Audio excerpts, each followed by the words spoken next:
Somebody sent me a link to a Reddit. Apparently there's a Atheism is Unstoppable Reddit, and I see this post. It says, since Devin is basically a white nationalist, why does he continue to support the Democratic Party? No one's asking him to be a Republican shill, but I am not sure what to think. Well, first of all, people need to take a step back from all this binary Republican-Democratic crap. I'm a Democrat. It's not even close.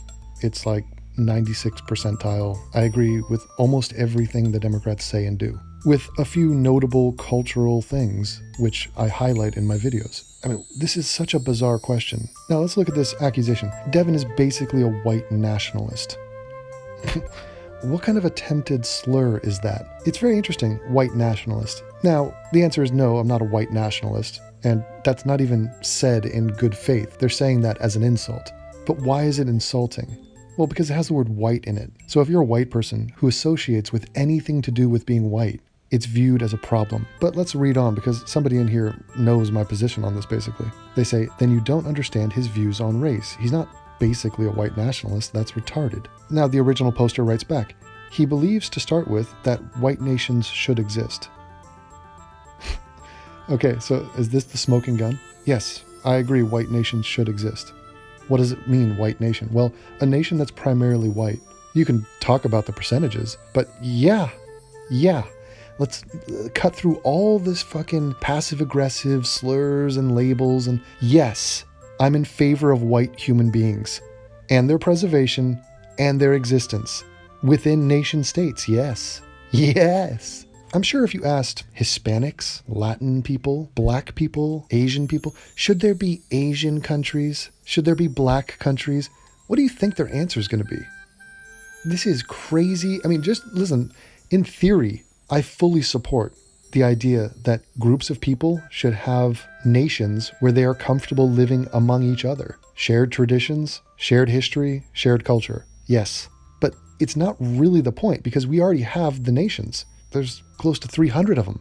They already exist. So the white nations of this world already exist. The question then becomes, do you want them to continue to exist? And if my answer strikes you as weird that yes, I want them to continue to exist, what is the alternative? No, I don't? Or is it this aloof, I don't care because I love all the races? When you say that, what you're actually saying is you don't care about your own race. That's what you're saying. So yes, you can have some degree of diversity, preferably a degree that is less than self-imposed genocide, a demographic genocide to say the least. Do I think Germany should be filled with Germanic people? Yes. Do I think America should be primarily white? Yes. Yes, I do. Australia, should that be primarily white? Yeah, I agree. I think it should be, because it always was. So if you change those demographics, you're changing the thing. The nation is no longer the nation. What it means to be German, Australian, etc. would cease to exist. It would be a new culture, literally a different group of people. Now, my opinion on that doesn't change much of anything, because unless you have a policy in place that would have this as a goal in mind, you're going to get what happens in America, which is a once majority white nation will dwindle and no longer be that. And it's very easy for the minorities of the world to sit there and just go, fuck it, burn it all down. I'm a minority. I've been living in and among this majority group for so long and I hate it. Let them dwindle away. Fuck, it's not theirs. Tear it down. That's the mentality. It's sort of this drowning man syndrome where for me to rise up, I got to drag someone down. In the end, it doesn't friggin' matter. I mean, people are going to go to where they feel comfortable. It's why most people live among other people that are like them. And that's across the board. Whether you're talking race, ethnicity, culture, it just makes perfect sense. So even if a nation is primarily whatever, the white people will just leave that area and go to a white area. I mean, there's a reason I am not in Detroit or Pittsburgh or Atlanta. And it's specifically because I would not feel A, welcomed there, B, comfortable there, C, they're shitty places, partly because there are not college-educated white people there like myself. If people like me got together and formed a community, well, we've done that, and they're great places to live. A lot of these people, they like to live in a fantasy world where they think, oh, if everything was equal, if all the opportunity, if we could just redo history, then I'm sure, the Aboriginals would have flourishing, technologically advanced cities. The African nations, it'd probably be a lot of Wakandas. If we could just stop arresting black men for pot possession, I'm sure that whole community would just rise up and be the envy of the world. I mean, it's retarded, and it doesn't reflect reality. So if you want to have a discussion about some thought experiment of like, could you have a group of people where it's just equal, all nations together represented? It's this very weird, cripplingly weak conception. I think Star Trek fans would be a big fan of this idea. I don't know exactly how it's supposed to work. What is this perfect blend of diversity? Just one part Caucasoid, one part Mongoloid, one part Negroid, and one part, what's the other one? You see what I'm saying? That's not how the population of the world works. That's not how geography or history works, or culture, or nationalism. It's never going to be the case. Now, right now I'm here in Auckland, New Zealand, and, I've been seeing all these Maori people hanging out. Very nice, very cool, calm, collected, assimilated, and seems to be a beautiful blend of peoples. It is possible. I've been living in Melbourne. It's an amazing example of that as well. Primarily between the Asians and the whites. And the Indians. I mean, don't get me started on the Sudanese in Melbourne. And if you want to talk Muslims, Jesus, do a Google search on that. This is not rocket science. This is just like, have you been in the world? See, sometimes when I talk to people, I fail to realize that most people are sedentary. They're stuck in one place, whether by fear, economic considerations, social connections, family connections. There's reasons people stay stuck. But what it does is, they have no conception as to what other countries are doing or how people operate in different scenarios. The worst kind of person to run into is a white, liberal, regressive who lives in a white area and sees the world through this guilty, shameful, we did the slavery thing. And they think, it's just so laughable. If you want to get woke on race, go to the continent of Africa. Okay, I credit a lot of my ability to see through this madness based on the fact that my father is a white South African, as was my grandfather, working with black people, spending their lives with black people, befriending them, dedicating their lives to African music and its celebration and preservation, and still getting dogpiled. And, I don't know about these white people in South Africa. People just have no clue. They have no clue about black racism towards whites, black racism towards blacks, how this is such a universal human trait, and how the obsessive pettiness and jealousy coming from people of color towards white people is just narrow-minded, tribal, and ultimately utterly racist. That's the sweet, dark irony of the whole thing. Let's continue. The fact he uses terms white nations, that's shorthand. I don't talk about white nations. The white nations need to rise up. No, it's just common sense. Sweden, Germany, England, Ireland, these are white nations. That's a quick way of saying the people in those nations are primarily white and used to be way more white. Russia, Poland, Czech Republic, Austria. Is this a shock to you? The fact that he uses the term white nation should be your first clue that he thinks in terms of specifically white interests. Well, no. What do you mean? What is a white interest? I'm a British citizen and an American citizen. I do not possess an allegiance to white people around the world because they're white. My sense of belonging is far more localized than that. It's far more interesting than that. If somebody says they're from California, I say, good, who fucking cares? What are you, from Bakersfield, Fresno? Eat shit. They say, no, I'm from Los Angeles. I go, and? What are you, from East LA? You from the Valley? You from Silver Lake? Scram, you bother me. I'm from Santa Monica and Pacific Palisades. I'm from UCLA. Where did you go to school? Oh, well, I'm part of the UC system too. I went to UC San Diego. Well, UC San Diego sucks. UCLA's better. Fuck you. Do you understand? Oh, which part of UCLA? North Campus, South Campus. Oh, well, I was a math student at South Campus. Oh, really? I studied history and animation in the North Campus. Fuck you. Do you see? White interests. What is he talking about? Advance your level in this game of life, please. Second, he thinks nations ought to craft their immigration policy to allow whites to keep a strong majority status in their home nations. Yes, I do. That's very accurate. Yes. Does anybody think there's something wrong with that? I love it. I love this idea. It's just floated out there. Hey, Devin thinks that this should have been obvious point should be the default position of a nation's immigration policy. Should Mexico remain Mexican? Most other countries would laugh at the notion that their country would be swamped with a different group of people from the outside, turning their majorities into minorities. In what world do you think that's a good plan? And finally, he expressed admiration for Jared Taylor, who Devin described as, and I quote, so right on everything he says. Who's retarded again?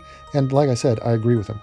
Yet Jared Taylor is incredibly well-spoken and educated and knowledgeable and comes with a lot of compelling arguments. It doesn't mean I agree with everything he says, but of course this is an attempted guilt by association. I mean, Jared Taylor's been painted by every guy with every brush. I mean, the guy's a Trump-supporting Republican.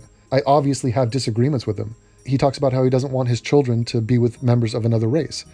That to me is taking it way too far and is just closed-minded and bigoted. But for what he talks about, no, he's absolutely correct. And go ahead, watch a Jared Taylor video. You take the Jared Taylor taste test challenge and you tell me where he's wrong. I pointed out a couple things where, but that's not really what we're talking about. When he gets grilled, people try to corner him into some bizarre admission of racism, which he never bites on. He sees it coming a mile away. They say, so Jared, do you think white people are genetically superior to others? Like putting him on trial for the fact that black people score bad on IQ tests. Like, oh, Jared, how do you defend the fact that you could read the stats in terms of the IQ results? Isn't it racist that you understand stats? It says, he thinks that white nations are a good thing and should exist. Now, he's not making vids about deporting all brown people from America. But the fact that he sees our nation as a nation that is and should be racially white should be enough to call him at least a soft white nationalist. What? Really? Are you fucking kidding me? Okay, so are you telling me to not be considered a white nationalist? Your policy on white people's presence in historically white countries should be, I have no opinion on it. Just come what may. We're being outbred? Oh, we're a minority? Oh, we're 40%? Oh, we're 20%? Oh, we're 10%? Oh, who cares? Don't want to say anything about my group of people. No. I mean, what about self-interest? What about self-pride? What about your own damn identity? Does that matter at all? Jesus. I mean, can you smell the weakness here? The fear? So it's simply stunning and bizarre to me. And this idea of, oh, you're a white nationalist? Oh, what's the next thing? Kick out all brown people. What? How do we get there? How about this? How about you guys win? Okay? The immigration policy, even though for the huge chunk of American history, it has factored in race and culture and what they wanted the people of that nation to be, I think a policy of bring us your poor huddled masses is shit, and that should be scrapped from the books. It's almost the exact opposite immigration policy that Australia has, which is why Australia is one of the greatest countries on earth, if not the greatest. Their policy is not bring us your poor huddled masses, it's bring us your brain surgeons and your engineers, or get the fuck out. Which is why I had to get the fuck out, because they don't want me. Oh, you're a YouTuber? Oh, you're American and British citizen? And yeah, we're an ally to those countries and borrow heavily from both of them. And yeah, great relationship. Now leave the country. Get out. We don't want you. Okay, so let's pretend that race doesn't matter and it's all whatever. Whatever, man. Just let the Chinese come in and the Guatemalans, who cares? I mean, what's the big deal? When has a mass migration of human beings changed anything, huh? I mean, what do you care? It's only your life. It's only your land, your stomping grounds, your family, your future. I mean, what's at stake here? Anything, really? So fuck it. Let the demographics of America go to hell. Bring in whoever, whatever. Just seriously, open borders. Who cares? What do you think's going to happen? It's just going to be more fracturing and more white flight within the country. I mean, people are going to go to wherever it's good to live. Do you understand that? And you could take your kumbaya diversity chants and all your, let's make it work. And even though these are crime-ridden ghettos, who would live there? What kind of a moron, if they had an option, would stay in a shitty situation? Human migration patterns, it's like water finding level ground. We're going to go to where it's going to work. It's just a natural force. It's fueled by common sense. Please tell me you understand that. Why do you think I left living in Los Angeles, stepping over homeless people and drug addicts and gangbangers? Oh, and sorry, in case you're not from Los Angeles, none of those people were white. I left that area to live in Germany for the better part of 7 years. Australia? I mean, hello? That is a normal thing to do. extremely normal. I recommend you do it. Sometimes I get fans of mine, they write to me and they say, Devin, man, I see this shit all the time. There's ghetto-ness going on. I mean, it's terrible over here. Then leave. Leave. Or leave to a better part. Oh, and if you find a part of a city and it happens to not be white, but it's an amazing place, please tell me about it. Oh yeah, that'll be miraculous. Oh, it might be an Asian community. I'd believe that. A Jewish community? Sure. Outside of that, I don't get many people saying, Devin, I really, really, really want to move to Harlem. Really bad. Gots to be in Harlem. Do you think there's a reason for that? What do you think the reason is? I'm watching a TV show, Luke Cage, season 2. Takes place in Harlem. And people are being shot up and beheaded. Oh, it's a documentary. Pretty sure about that. So I think this knee-jerk reaction of people freaking out about talking about white anything is very amusing. It's very sickening as well. It's all sort of Trekkie nerds who were delighted to see Whoopi Goldberg cast in The Next Generation. Because in the future, we're post-racial. On the USS Enterprise, there are no ghettos. No more tribalism. We've did it. Yay! And their solution to stop tribalism, or just stop the natural concept that birds of a feather flock together, is to hate their own race. To not identify with it, see no reason to preserve it, pretend like they don't have a comfort level with members of their own race. I mean, they'll go out of their way. They'll do anything. You'll rarely hear someone else from a different race, oh, sometimes you will, criticize white people for being concerned about white people. Because the second you turn it back on them and go, really? Because you seem to be talking about wherever their home country is, Brazil, quite a bit. You seem to be concerned about Brazilian interests, or Mexican interests, or Muslim interests. I mean, oh yeah, but that's fine. That's fine. It's just you're not allowed to do it. Yeah, that's bullshit. So when the actors from Black Panther were asked, if Wakanda was real, would you want to live there? Wakanda being a black ethno-state, the answer was instantly yes from everybody on the panel. Oh yeah, they were like, yeah, I'd love to live in Wakanda. Oh yeah. The problem is, Wakanda isn't real. You would not love to live in any African nation, as evidenced by the fact that you do not live in any African nation. And if you did live in an African nation, you better hope to God it was colonized by a white nation and given an infrastructure. That's the way it works. If you are not a fan of this being all true, talk to truth, not me. I'm the messenger, and I'm about to take an Uber to Denny's. Bye.